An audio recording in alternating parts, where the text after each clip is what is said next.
sommes au lavoir de Pont-Saint-Esprit, un édifice public qui date de 1832, qui a été construit par l'architecte Pralon.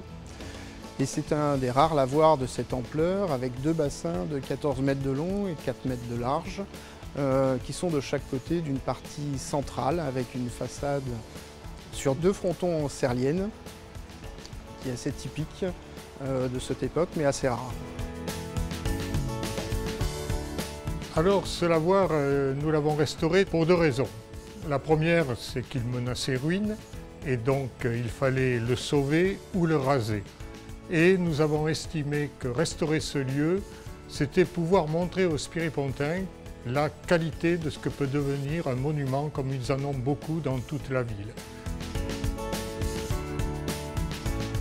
Le gros du travail a essentiellement consisté à restaurer, remplacer toutes les pierres endommagées ainsi que tous les briquetages. Et le gros souci majeur de remplacement de pierres étant le remplacement des colonnes monolithiques assises sur leur lit, c'est-à-dire que le lit qui constitue la pierre devait travailler à la compression, donc sur toute hauteur de colonne, tout particulièrement pour les colonnes du corps central où là, ça a dû être fait par une pose en tiroir venant s'insérer sous les frontons qui, eux, bien évidemment, étaient restés en place. Dans un premier temps, il y a eu cette restauration proprement dite pour pérenniser la totalité du monument. Mais ensuite, le principal but également était de rendre vie, puisque un lavoir est un lieu de vie avant tout dans une commune.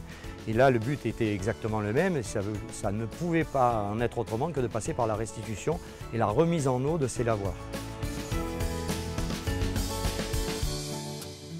Il y avait dans les deux niches, on devinait encore des inscriptions. Il a été pris parti de les maintenir.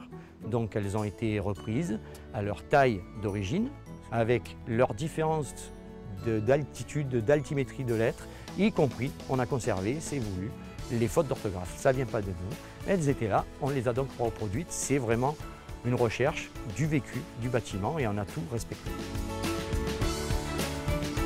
Cette récompense que nous avons obtenue au niveau national nous honore et c'est en fait le résultat d'un travail d'équipe entre différentes professions qui sont devenues amoureuses de ce lieu et qui ont fait en sorte qu'il revive.